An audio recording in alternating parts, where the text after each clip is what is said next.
Good morning, everybody, and welcome. This is our October 9th regular meeting of the Mason County Commission.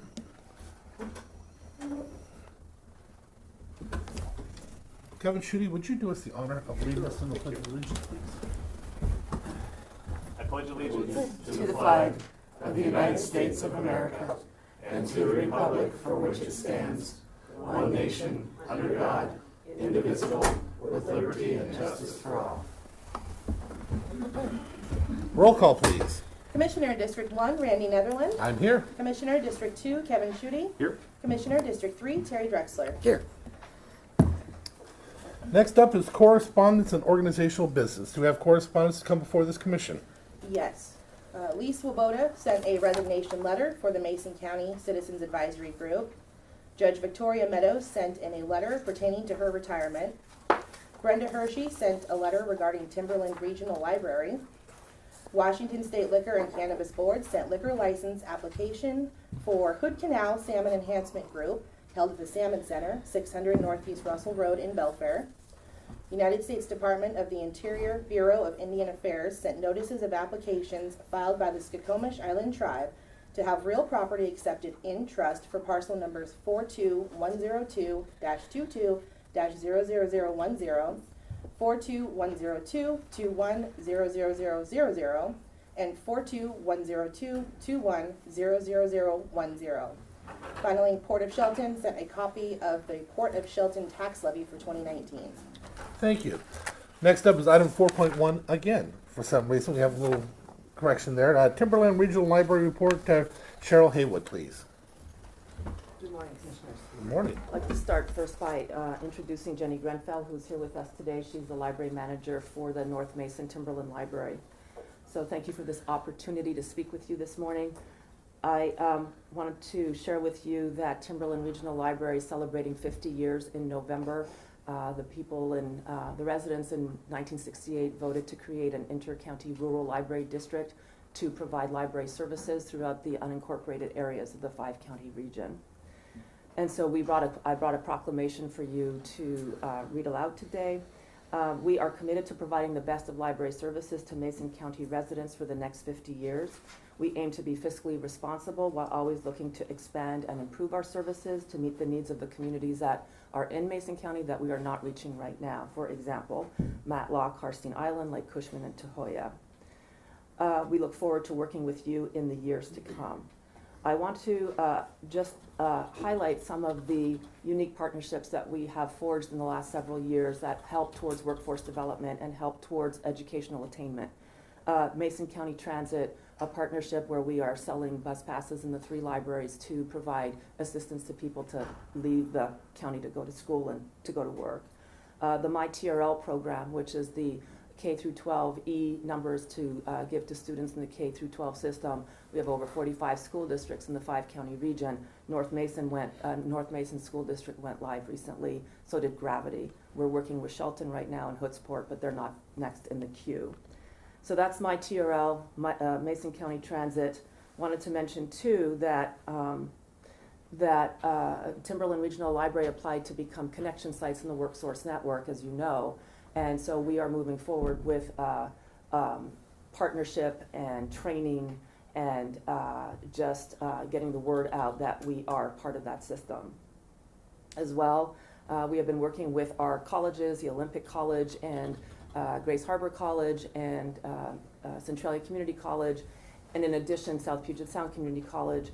The colleges were able to apply for a grant at the State Board of Community and Technical Colleges recently, where we received about because we couldn't. We are not a community college. They applied and we received funds, a little bit over $80,000 to specifically purchase Chromebooks. Chromebooks to help college students finish their high school degree with a program called High School 21 Plus, and to learn English as a second language, and that program is called IDEA, for Integrated Digital English Acceleration. So the North Mason Timberland Library will be the hub with the Olympic College. Students would need to register with the Olympic Community College and then go to the North Mason Library to check out a Chromebook for the 10-week course. Of course, it's multiple quarters, and then would receive high school certification. So I wanted to mention those 2 initiatives that are right now underway. I think at this point, that was it. Donna Federn just came in. She's the Shelton and Hoodsport Senior Library Manager. Okay, thank you. I heard you on the radio. Great, Heard thank on the you. radio this morning. All right, with that, we'll move on to item number 4.2, Timberland Regional Library 50th Anniversary Proclamation. Proclamation, in recognition of Timberland Regional Library's 50th anniversary, 1968 through 2018. Whereas the Timberland Regional Library is celebrating 50 years of public library service to the residents of Mason, Lewis, Pacific, Grays Harbor, and Thurston counties. And whereas at a general election held on November 5th, 1968 in Mason, Lewis, Pacific, Grays, and Thurston counties, a measure for the formation of a 5-county, inter-county rural library district in unincorporated areas received a majority vote in each of the respective counties. And whereas on December 16, 1968, the Board of Thurston County Commissioners signed a resolution declaring the formation of an inter-county rural public library district. And whereas in 1969, Timberland Regional Library has built and provided services in libraries in unincorporated areas of 5 counties, including Amanda Park, Belfair, North Mason, Hoodsport, Nacelle, Ocean Park, Packwood, Randall, their Mountain View area, and Salcombe.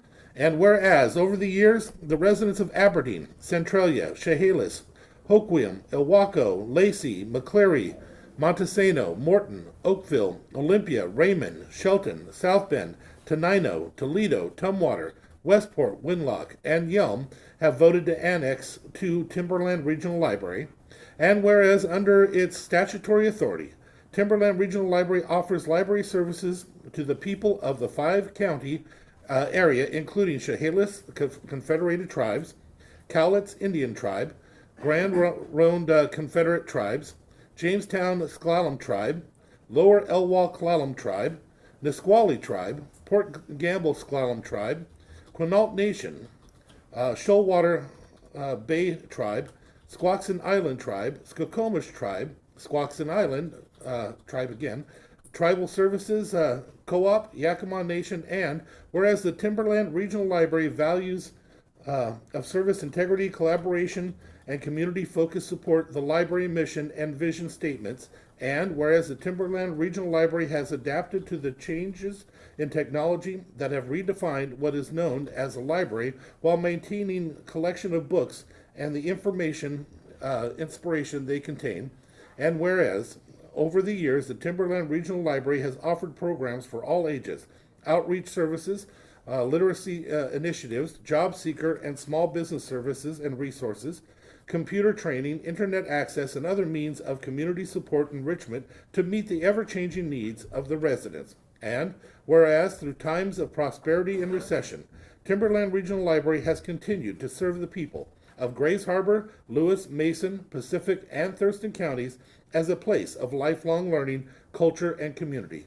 And therefore, in appreciation and respect for the extraordinary public library system operated by the Board of Trustees, staff and volunteer local library boards, and volunteer friends of the library of the Timberland Regional Library, do hereby recognize the 50th anniversary of the Timberland Regional Library and proclaim heartiest congratulations. In witness thereof, I have unto set my hand in 2018, as we all will. That was along with congratulations. Congratulations to me for reading that, too. Congratulations, Cheryl, and the board, and Timberland Regional Library. It's been amazing watching it expand, but more importantly, it's been amazing to watch the services keep up with the technological changes, and I'm just so proud of how the workforce development involvement has continued, and then I look forward to some amazing addition and services that we wouldn't even thought of your library would offer. Thank you for your forward thinking on that, and the board. We will sign this now and present it to you.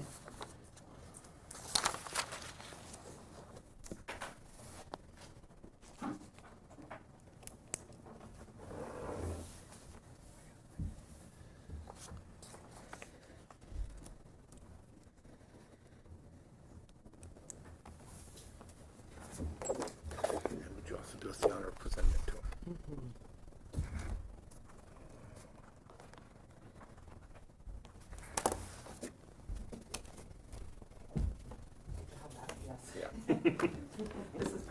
Continue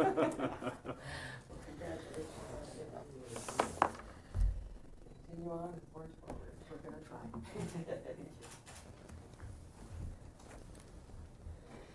Thank you. Next up is item 4.3, National 4-H Week Proclamation. Dan? Hopefully ours is a bit shorter than that one. Good And morning. you get to read it, right? Oh, fine. Fine. Well, good morning, everybody. Thank you for the opportunity to talk a little bit about 4-H. It is National 4-H Week across the nation. This is the opportunity that we look at celebrating what 4-H is doing right here in our community, in our county, in our state, and across the nation. We're excited about what 4-H is doing for young people and families right here in Shelton, in Mason County, and throughout our region. October 1 starts our new 4-H year, which is always an exciting time. 4-H families plan projects. They get their young kids excited about what they're going to learn about. They make plans on how they're going to learn these projects and opportunities. They budget. They work towards these projects, and towards the end of the summer, they showcase what they've learned. That's what the 4-H year is all about. And I want to take an opportunity just to read a little bit. So this is from young Mackenzie Dobson. She's one of our 4-H members. And she submitted her record book for this past 4-H year to be judged by some of our judges, our volunteers. And this is what she wrote. I believe she's 10 or 11 years old. She said, "Dear judges, this has been the best year yet. We started a new 4-H club, and I got to meet new people. We even have 2 new families starting in our club next year. I love doing my project because I got to volunteer and help in my community. I already have new ideas for my club to get everyone involved in volunteering. Thank you for looking at my record book. I had so much fun keeping track of my project this year." If you remember, I often showcase Mackenzie. Mackenzie has been our vice president of our Leaders Council for 2 years now. Her mom diligently shuffles her around to all of our council meetings, and we just don't use Mackenzie as so Mackenzie, tell us what the youth think about the world today. We actually legitimately help Mackenzie hold and run meetings. When she talks about volunteering in the community, that's this community. That's not some radio show or some news piece. That's right here in Shelton. Kathy Fuller, 4-H program coordinator, was telling me a little bit. She was reading her record book thoroughly, and she was excited because she was learning about the cat project and volunteering at a cat rescue. Mackenzie doesn't have a cat. So she's just interested in learning about what it's like to have a cat. I mean, that's what we do in 4-H. We take the kids where they're at, we get them excited about learning something that they choose to learn about, and we support them along the way. So I'm excited about National 4-H Week. I'm excited that the county supports the extension and 4-H. Look forward to many years of partnerships coming up. Thank you, Thank Dan. you. Thank you, Dan. A little comment on the 4-H program. I have had the honor to be invited to a few of those, and I was really impressed and surprised with there's actually a huge attempt to teach them leadership and how to run meetings, and it's very structured. It's actually structured off of an organization I belong to that's been around for many, many, many, many, many years. And it was amazing to hear them using those words and the detail they have to put in to make it right. It's very impressive. Thank you. Tonight's our council meeting. We'll be electing new officers. I'm hoping Mackenzie shows up to be reelected. And one more plug if I can. We have our Fall Fair Festival coming up. That's our kickoff event to showcase 4-H in our community. That's October 25th at the Transit Center right down here in Shelton. Free ice cream, activities, Lego build. We're going to showcase our new Lego robotics program we'll be launching this year. I have some flyers here if you want to showcase them and take them with you. So look forward to having lots of you there to help us celebrate. Thank you. And before we move on, I want to make one little comment for the library, and just I usually make comments when it comes to it because it's very important in my community, but I want to point out that it is seriously a lifeline to the people in my area for their jobs, for their education, for some happiness. Today I heard you mention on the radio about being able to use the internet. I have a whole region up there that has no internet. You know, even the phone lines can't handle it. There's areas where they can't get a phone unless somebody else gives it up. May I say something about that? Mhm. 2 things. One, there is an act, and I don't know the number of the act off the top of my head right now, but there are a lot of people at the state level who are working on rural broadband Yes. issues, and there's an act that's going to go through that, through the government early next year about that. Second, we're looking at hotspots to check out. It would cost us $10 a month. and then have the opportunity for a person to check it out to take, in Yeah. remote areas. So we're Yeah. looking at that right now. Wonderful. All right, thank you very You much. stole Dan's thunder. He still No, got it's a okay. proclamation. I'm gonna read the proclamation. No worries. No worries at all. I We're thought a good we- partnership Yeah. anyway. I thought we got out of that, sorry.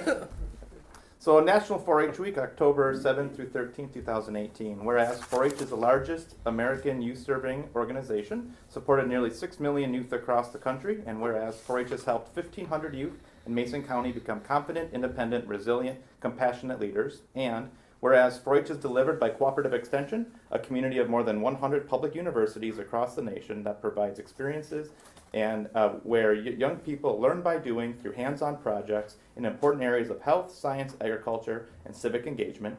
And whereas National 4-H Week showcases the incredible ways that 4-H inspires kids to do and highlights the remarkable 4-H youth in Mason County who work every day to make a positive impact on those around them. And whereas 4-H network of nearly 500,000 volunteers and 3,500 professionals provide caring and supportive mentoring to all 4-Hers, helping them to grow into true leaders, entrepreneurs, and visionaries. Now, therefore, we, as the Mason County Board of Commissioners, hereby declare October 7th through 13th, 2018 as National 4-H Week throughout Mason County and encourage all of our citizens to recognize 4-H for the significant impact they have made and continue to make by empowering youth with the skills they need to lead for a lifetime. Thank you so very Thank much. you. And again, I encourage every commissioner to go to one of their meetings. If you ought to do an invite for them. I think they'd all be impressed by the professionalism and the structure. You bet. Thank you. Thank you very much. Thank you. All right, next up, first, is there any further correspondence coming before this body? No. Okay, next up is open forum for citizen input. This is your opportunity to speak to the commission on any item that is not on the agenda. If it is on the agenda, we ask that you wait and you'll be given an opportunity to speak at that time. But if it's not on the agenda, you'll have up to 5 minutes per person, 15 minutes total. We ask that you raise your hand, be recognized by the chair.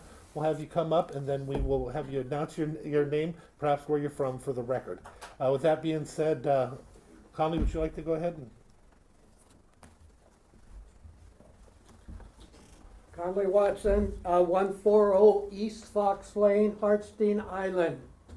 A lot of these came last week by Michael. I had to reread the things to get the questions down.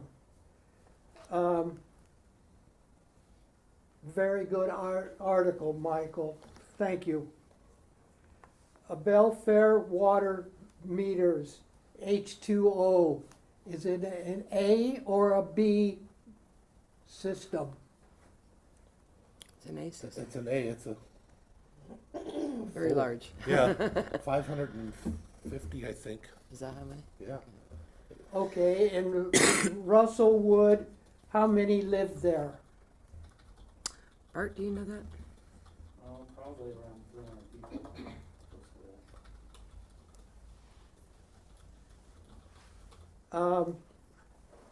How many REITs are there? One or two? How many what? Reeds? REITs, 2. Two. two. Thank you.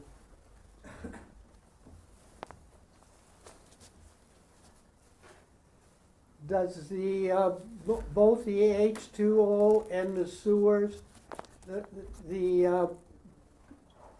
for Russellwood, Russellwood is both, handles both water and sewer in Russellwood, Okay, the county, the yes. county does. okay, and I remember several weeks ago or months ago, there was $1,000 was spent on a new panel for the Russellwood water system. Art, do you? Okay, it was It- maybe before your time, because I remember it very. Because that probably wouldn't have come to us, Conley, being $1,000, we probably wouldn't have seen it at the commission level. Okay, because I remember that they didn't have you covered it, Frank covered it, and why I came up with these things is on the treatment plant that I had did, that you got a copy of, down in there. I had to read all the specs to not impact us. And one of the specs was down there, no European pipe, because they couldn't weld American pipe to European pipe. So with that, I will close and thank you. Thank you, Conley. Thank you, Conley. Yes, please.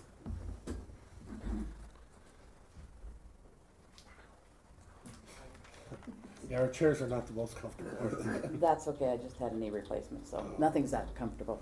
I'm Cynthia Bremeyer, and I live at 3540 West Deckerville Road, Elma, Washington, a mile from the Grays Harbor County line, so I live in Mason County.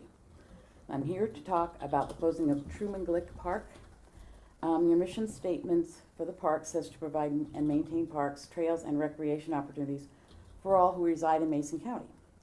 The citizens of Matlock are kind of unhappy about the closing of our park. We want to know why the only park in our area was closed while 5 parks in the Belfair Union Grapeview area are still open year-round. 7 county parks in the Shelton area are open year-round, plus 6 city parks, which isn't your responsibility, but they're still open. That leaves 13 parks open year-round for Shelton, in the Shelton area. My family's lucky enough to live about a couple miles from the Truman Glick Park. Caretakers, Heather and Bernie Gaines, maintain the park very, very well. People frequent that daily and weekly. And there is no playground open other than the school, and that's not open on weekend. We've got a state park, but it's 16 miles and like 12 miles away from the school. We'd like to know if we can get Truman Glick Park reopened. I've already asked Frank Pinter for some numbers on how much it costs to keep it open per month, whether it's summer or winter. We pretty much think it's kind of unfair. We're the only community, that's the only park in our community. We'd like to mitigate any of the costs for keeping it open. And we have volunteers ready to do stuff. If it's garbage, we'll take it and put it in our garbage disposal, even though we're getting $2.93 more on our garbage fees. Thank you for listening. My granddaughters are 3 and 6. About every day they want to go to the park. The older one's in kindergarten now, so she's not bugging us as much, but the 3-year-old really is, because she can't go to school yet. They meet their friends there. They say, I want to go see my friends. I want to go see my friends. I'm a member of the Mary Knight School Board. I'm the master of the Grange at Matlock. Neither place can take the place of the Glick Park.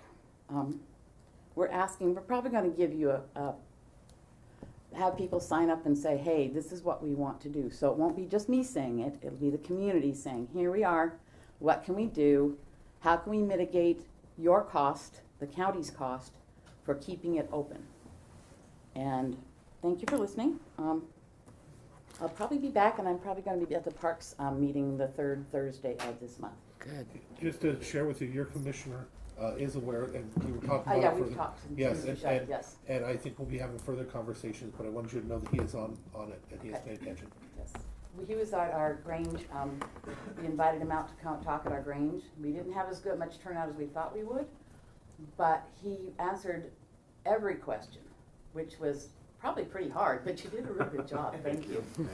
If I could too, Please, just, yes. Cynthia, I appreciate you making the trip out here this morning, and I know this is a big issue for folks out in the Matlock area, and we'll keep after it as much as we can. We've had conversations in the past with talking about volunteers and you know, helping out with the parks, and there are some issues that we need to work through there on the labor side and things like that. But Maybe, I know there might be a problem with liability. I know you can get us to sign any kind of harmless agreement, but my Grange insurance man said it's not worth the paper it's written on, but it does have some significance, and people know, hey, I'm not going to go, cut my finger and come and cry to the park about it. yeah. So, yeah. But there's some we'll problems, but still. for sure, yeah, we'll keep after it. And I was just out at Truman Glick a week or two ago, and Bernie and Heather do a fantastic job Yes, out they there for do. the county, and You can tell there's a lot of pride in the community for Truman Glick, so appreciate you coming out today. All right, with that, is there anybody else? Whoa, okay. Kathy, would you please? Thank you very much, Commissioners. I'm Kathy Haig. I live at Southeast 81 Walker Park Road. That's where my business is. Also Southeast 211 Stottsbury Road. I am here as the chair of the Mason County Housing Authority, and I have grave concerns for our funding system and our management system of the housing authority's buildings, which are actually the county's buildings. One is Pine Garden out on Johns Prairie Road. The other one is Neelan Park, across from Neelan Park. And the other, there are actually two buildings, are Fairmount Coves, which is on Fairmount Avenue, and Goldsboro Cove, which is on 5th, right behind the Civic Center. These buildings are all, they're three different funding systems, and it is a complicated process. But at this point, we have some dire situations. One is the decks and stairs at Fairmount Coves on Fairmount Avenue have been examined by the city building inspector and determined that these stairs and decks must be replaced. Our first bid for that was $303,000. We are also getting other bids. I will get 3 bids. The next one has been $83,000. But the cost, no matter what, I don't think we're going to be able to get it under $100,000. So I have been looking for money. Again, as a chair of the committee, this isn't really what I'm supposed to do. In our documents that you formed this organization in 72 say you need to have a secretary administrator. But we have not had one, and we cannot afford one. We were hoping to be able to raise funds to have a manager that could actually be doing this work. So I think it's very important that I let you know of the work I'm doing. I've applied through banks. We'll continue to apply through banks. The other situation is at Pine Garden. The roof of all the buildings need to be replaced. The bid came in at about $75,000. But there is one building out of the 5 that has actually a leak, and we put the blue tarp on to repair just that roof is $10,000. This is money we do not have. This is money that I'm hoping that the county will be able to come up with some funds, and I will continue to look for some sort of bank loan that we might be able to do, or possibly through the federal programs. I am I'm feeling the pressure, let's put it that way. And I volunteer for this job. You appointed me for another 5 years, the beginning of this year. But if I can't sleep at night and I don't feel like I'm supported in whatever challenges we face, it's going to be difficult to continue in this effort. We do have an MOU that the board has signed, and we have also a document that the commissioners were supposed to sign to be able to transfer funds over and through by a voucher system to the health department. Dave Wyndham has been very helpful to slow down the process of the decks and stairs at Fairmount so that people don't get evicted. But there are 20 apartments that have stairs and decks that if they were evicted, there's going to be a lot of people on the streets as far as I can tell. And so the situation is of great concern. I wanted to make you aware that we have had an offer to sell the Pine Garden apartments. And again, the county owns them. I don't want to do anything like this without you really knowing what's going on. But I would have to go through a process of finding out what its value. But it is a housing program out of Florida that actually owns land around Pine Garden, and we've had trouble because of the open spaces and woods around Pine Garden. So they want to develop that area and are asking to possibly purchase Pine Garden. If we can work out that deal, we might be able to get the funds we need to fix some of the other buildings. But all of these buildings are old. They are all needing more investment, and the way we've had to do it in the past is to go and get another mortgage. So you take on mortgages on all of these buildings that you're never going to get out from under. So I would really like some help from the county to solve some of these problems. A small housing authority is not a money-making process, and it is something that I think we're either gonna have to get out of the business, or we're gonna have to find a way for the county to step up and support us in this effort to keep these buildings safe and respectable, because the people that we're serving have great needs. They have to be recertified every year. We don't keep people there that should be able to just take care of themselves and get a job. They're 90% plus women. And then we have a lot of people who have serious either mental health issues with support from their families.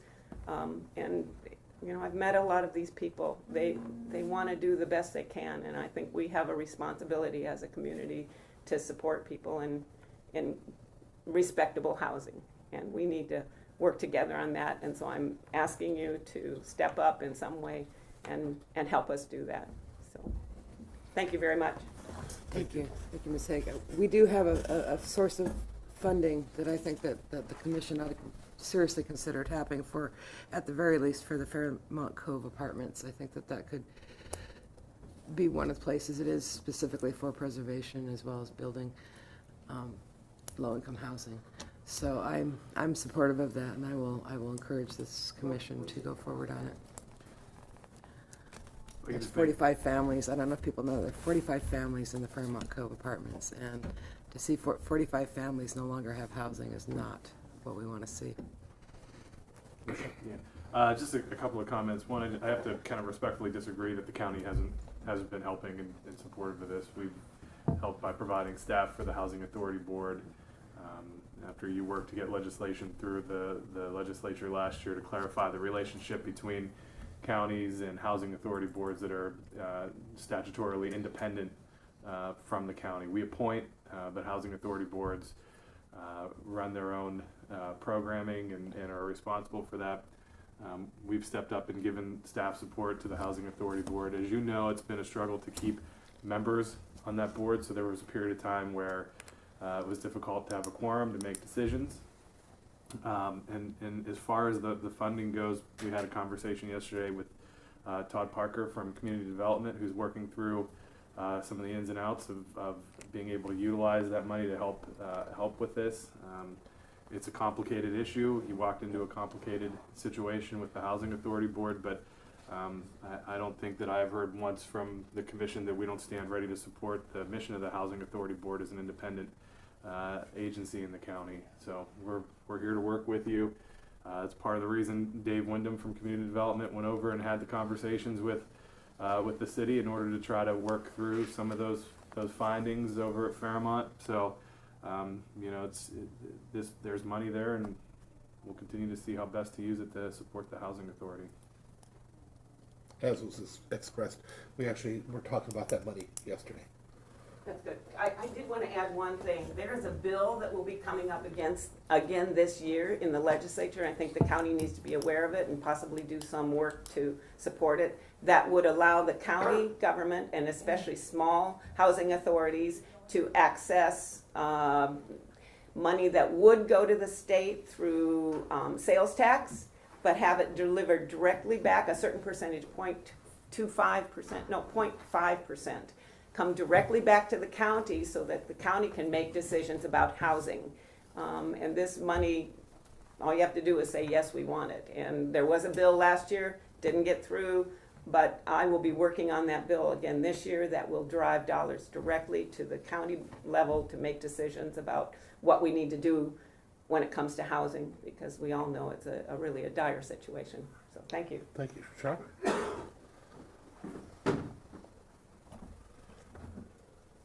Thought we were over our 15 minutes, maybe less than a minute. Good morning, Commissioners. Good morning. Good morning. The League of Women Voters of Mason County is having an event called Ballots and Baristas. We're going to have discussions about the initiatives 940, 1631, 1634, and 1639. So if you don't know about those, come and talk to us. There's also on the ballot this time is an advisory vote. Advisory vote 19. So if you'd like to hear about that, come and talk to us. That's a little teaser. I'm not even going to tell you what it's about. It'll be held at the Belfair Starbucks on Highway 3 this Saturday, October 13th, from 10 a.m. till noon. Come for a cup of coffee and info on these initiatives that will be on the ballot that you'll get in the mail soon. They're going to be mailed October 16th. So thank you. Thank you for doing that again. Is there anybody else that would like to testify on an issue not on the agenda? Hearing none, we'll move forward with the agenda. Item number 6, adoption. Mr. Chair, I move adoption of today's agenda as presented. I'll second. It's been moved and seconded for the adoption of today's agenda as presented. All in favor signify by saying aye. Aye. Aye. The motion carries. Item number 7, approval of the minutes. I move the approval of the September 24th and October 1st briefing minutes, September 25th regular meeting minutes. Second. It's been moved and seconded for the approval of September 24th and October 1st, 2018 briefing minutes, September 25th, 2018 regular meeting minutes. Is there any additions or subtractions? Hearing none, all in favor signify by saying aye. Aye. The motion carries. Item number 8 is approval of the action agenda. All items listed under the action agenda may be enacted by one motion unless a commissioner or citizen requests the item be removed from the action agenda and considered as a separate vote. If you want to testify on an item, we ask that you have it removed. We'll read each of the items to you. You'll be given an opportunity to ask questions afterwards to help you decide if you want it removed. But again, if you want to testify, please remove it. With that being said, I will read items number 8.1, 8.2, and 8.3. Commissioner Drexler, if you will read 4, 5, and 6, and Commissioner Schutte, if you'd read 7 and 8. Item number 8.1, approval to amend resolution 10-09 to include the 2018-2019 Mason County Baseball Field use fee schedule and deposit rates. The rates are adjusted by Consumer Price Index for all cities and will increase 2.7% in 2019. Item number 8.2, approval of the warrants and treasurer electronic remittance. Treasurer electronic remittance for September 2018, $671,841.48. Item number 8.3, approval to authorize the Deputy Director, Utilities and Waste Management to sign the Mutual Aid and Assistance Agreement for Washington State for Interstate Water Wastewater Agency Response Network, WARN. 8.4, approval to authorize the chair to execute the Adopt a Road agreement between Mason County and Kim Delaney and family. 8.5, approval of the resolution adopting and updated real property and right-of-way acquisition procedure for public works projects, replacing those found in Resolution 01-14. 8.6, approval to set 2 hearings on November 6, 2018 at 9:30 a.m. to consider the 2019 annual construction program and the 6-year transportation improvement plan, TIP. Item 8.7, approval to authorize the chair to sign joint funding agreement number 19YGJFA03400 with the U.S. Department of the Interior, U.S. Geological Survey for the period October 1, 2018 to September 30th, 2019. And item 8.8, approval of the Criminal Justice Treatment Account CJTA agreement number 1863-34807 between the Washington State Healthcare Authority and Mason County Therapeutic Courts in the amount of $49,130. This agreement is good through June 2019. Now that each of these items have been read to you, is there anybody in the audience who may have a question to help them decide whether to have it taken off for a separate vote? Hearing none, is there any items that the citizens would like taken off for a separate vote? Commissioners, any? No. Okay, I will entertain a motion. Mr. Chair, I move approval of items 8.1 through 8.8 on today's action agenda. And I'll second. It's been moved and seconded for the approval of the action agenda as presented. 8.1 through 8.8. Any comments? Just want to call out a thank you to the Kim Delaney and family for adopting the road. I think that this type of citizen involvement is so important in keeping our county clean. Anything further? All in favor signify by saying aye. Aye. Aye. The motion carries. Next up is department heads. Item number 9, department heads, elected officials. Any department heads or elected like to speak? Hearing none, we'll move to board reports and calendars. Commissioner Drexler, if you would lead us, Commissioner Schutte, and then myself. So I started last week following the commission meeting, I spent the rest of the week doing the setup for the RVs camping for Oyster Fest. It was a great event. We had 454 campers coming off from all the way from California even. We had yesterday our briefing, and then commissions started our budget workshops. Following today's meeting, we'll have another budget workshop for Public Works and Utilities, and then I will be attending the candidate forum held by the Shelton Chamber this evening. Wednesday, I'll have both the financial and regular meeting of the Olympic Region Clean Air Authority. Thursday, I'll be meeting with Jim Madsen and a director of a new nonprofit called Shelton Family Center about the types of services that are being offered in our juvenile facility to see if they are ones that would coincide with the type of work that they want to do at the Shelton Family Center. Meeting with Scott Brewer from the Hood Canal Coordinating Council. Then we'll have a meeting, agenda setting meeting, and a regular board meeting of the Thurston Mason Behavioral Health Organization on Friday. And we're back for briefings on Monday. Mr. Chair, one item from last week, I had a meeting with the courts, the jail, as well as public defense on a pretrial services program. That's something that's been talked about for quite a while here in the county. Ross was there as well. It's still very much in the early stages of development, but they're looking at a model out of Yakima County that is run through a nonprofit that's free to communities like ours that are looking to implement pretrial services. And really the benefit to this would be putting some structure around holding individuals, as the title suggests, pre-trial. So as they're awaiting their trial, based on their prior criminal history and what they're currently awaiting trial for, there's a matrix that helps the courts determine who should be held in jail and who can be out on alternative monitoring programs like day reporting or electronic home monitoring, etc. So very much in the infancy stages of putting this programming together as the courts and their partners evaluate it, but I think it would go a long way to helping alleviate some of the pressures in the jail in terms of being able to house people there that really absolutely need to be in there as opposed to people who could be on alternative monitoring. Going forward, we have a budget workshop after this. I'll be attending the Chamber Candidate Forum this evening, as well as a MACECOM meeting. Have our Housing and Behavioral Health Advisory Board meeting this week, and then an agenda setting meeting with Mason Transit. I'll also be meeting with Scott Brewer from the Hood Canal Coordinating Council, and then working on Friday with the State Building Code Council as we begin to whittle down all of the aspects of adopting the 2018 Building Code. Then I'll also be attending the Washington Policy Center dinner on Friday night, as well as a couple of constituent meetings tucked away in there, and back for briefings and budget workshop on Monday. Okay, I had the EDC Legislative Steering Committee meeting. I attended a lecture series that they're having here at Alpine Way. The lecture series is for civil liberties, the Constitution, and the Bill of Rights. It was very, very impressive. I enjoyed it very much. I think they're having it on the second Tuesday of every month. And North Mason Regional Fire Authority, Oyster Fest was incredible again. I did have some seafood, but I was actually there cooking ribs. Beef ribs. God bless them. I love beef ribs. Then we had briefings. We had budget. I had some citizens I met in between. We have another budget meeting after this. I have a meeting of the ARC. I'll be meeting with, I think, the Democratic Central Committee. They have some, they're upset about something, and I try to make myself available. Anybody that's mad. EDC retreat. Grand opening of the Shelton High School Health Science Academy. Trozen has their monthly potluck, briefings, budget, and brings us back again.